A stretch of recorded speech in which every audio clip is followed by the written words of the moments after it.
Baiklah, perkenalkan nama saya Dian Karo dari kelas Manajemen Pagi C.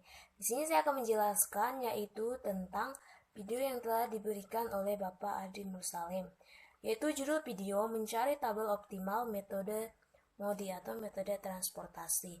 Nama pembicaranya yaitu Pramedia Ayunda. Baiklah, saya akan menjawab pertanyaan nomor 3, yaitu apa isi yang dijelaskan oleh pembicara dalam video tersebut. Isi yang dijelaskan yaitu bagaimana cara bagaimana cara menghitung dengan menggunakan metode transportasi dan metode apa-apa saja yang digunakan untuk menghitung metode pada awal-awalnya dan model apa saja yang digunakan untuk menghitung metode transportasi tersebut. Saya akan menjawab pertanyaan nomor 4. Apakah metode transportasi memerlukan metode simplex? Menurut saya tidak perlu, karena metode simplex ini yaitu metode pemecahan persoalan program linier yang lebih kompleks, luas, dan besar yang dengan metode aljabar sederhana dan grafik yang sulit dan tidak dapat diandalkan. Nah, kalau dikaitkan dengan metode transportasi ini kan sangat mudah dan dia juga harus menghitung untuk biaya akhir. Jadi saya rasa tidak perlu. Pertanyaan berikutnya, ada dua metode transportasi yang digunakan, yaitu metode stepping stone dan metode Lescott. Metode stepping stone. Metode ini dalam merubah alokasi produk untuk mendapatkan alokasi produksi yang optimal menggunakan cara trial and error atau coba-coba. Walaupun merubah alokasi dengan cara coba-coba, namun ada syarat yang harus diperhatikan, yaitu dengan melihat pengurangan biaya per unit yang lebih besar daripada penambahan biaya per unitnya. Yang kedua yaitu metode FAM atau aproksimasi Vogel. Suatu metode yang digunakan untuk mengatur distribusi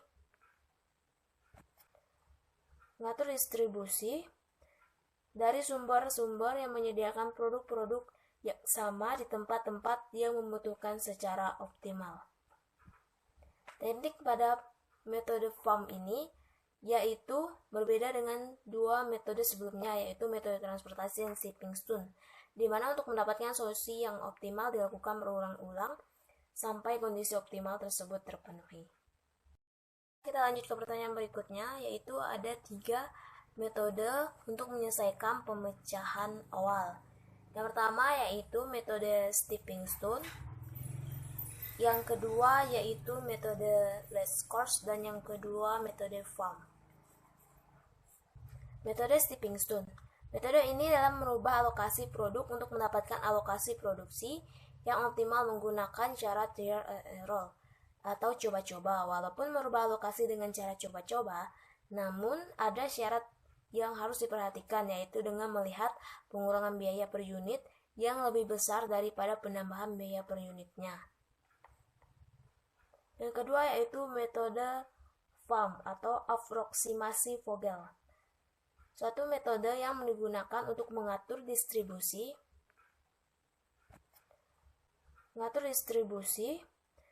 dari sumber-sumber yang menyediakan produk-produk yang sama di tempat-tempat yang membutuhkan secara optimal. Teknik pada metode FAM ini yaitu berbeda dengan dua metode sebelumnya, yaitu metode transportasi dan stepping stone, di mana untuk mendapatkan solusi yang optimal dilakukan berulang-ulang sampai kondisi optimal tersebut terpenuhi. Pertanyaan selanjutnya itu sebutkan dua metode untuk mencari hasil optimal. Yang pertama yaitu metode transportasi atau mode, yang kedua yaitu metode stepping stone. Nah, metode stepping stone ini adalah merubah alokasi produk untuk mendapatkan alokasi produksi yang optimal menggunakan cara trial and error dan coba-coba.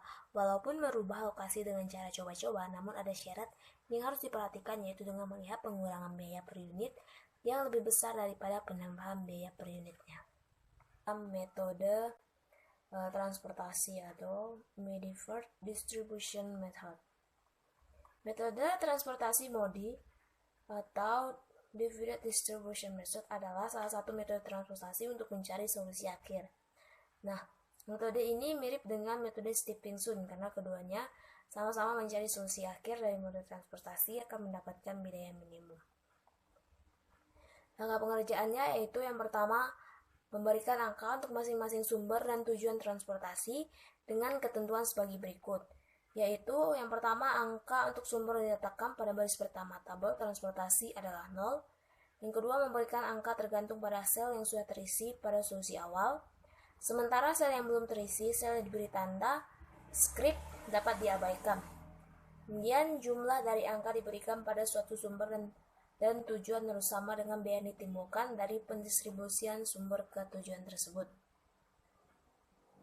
Yang kedua, melakukan pengujian terhadap sel yang belum terisi dengan cara mengurangi biaya pada sel kosong tersebut dengan angka yang sudah diberikan kepada sumber dan tujuan dari sel tersebut.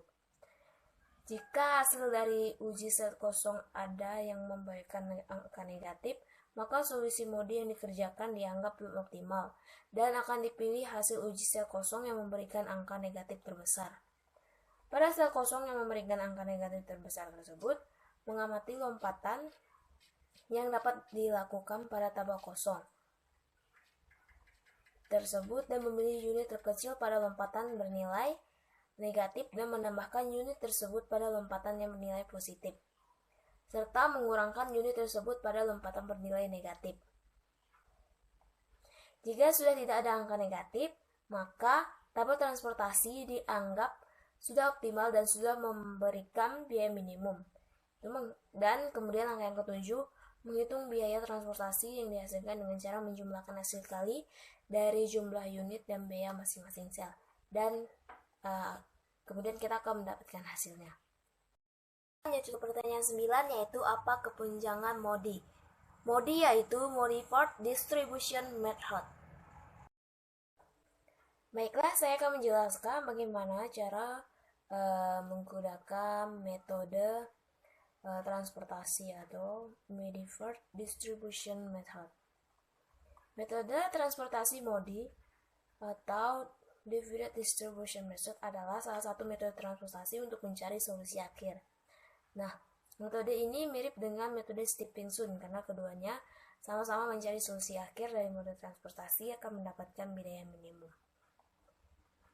Langkah pengerjaannya yaitu yang pertama, memberikan angka untuk masing-masing sumber dan tujuan transportasi dengan ketentuan sebagai berikut, yaitu yang pertama, angka untuk sumber diletakkan pada baris pertama tabel transportasi adalah 0. Yang kedua, memberikan angka tergantung pada sel yang sudah terisi pada solusi awal. Sementara sel yang belum terisi, sel yang diberi tanda script dapat diabaikan.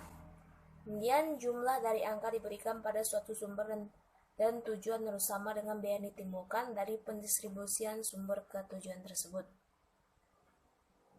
Yang kedua, melakukan pengujian terhadap sel yang belum terisi dengan cara mengurangi biaya pada sel kosong tersebut dengan angka yang sudah diberikan kepada sumber dan tujuan dari sel tersebut.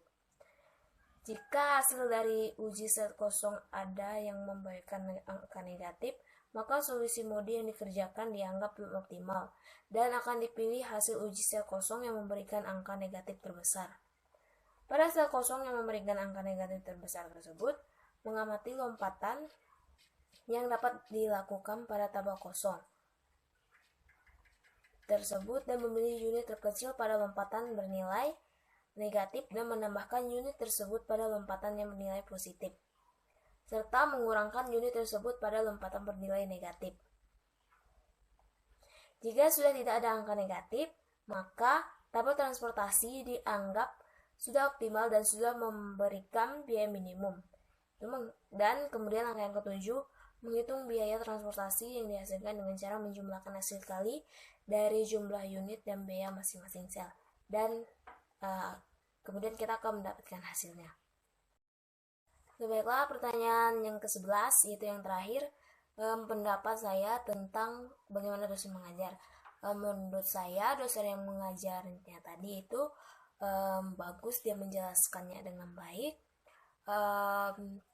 Tapi satu, yaitu tampilan menghitungnya kurang kelihatan.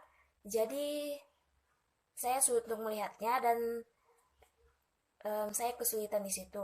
Tapi menurut saya dosen yang menyampaikannya sudah bagus, dapat dipahami. Walaupun melihatnya secara video saja.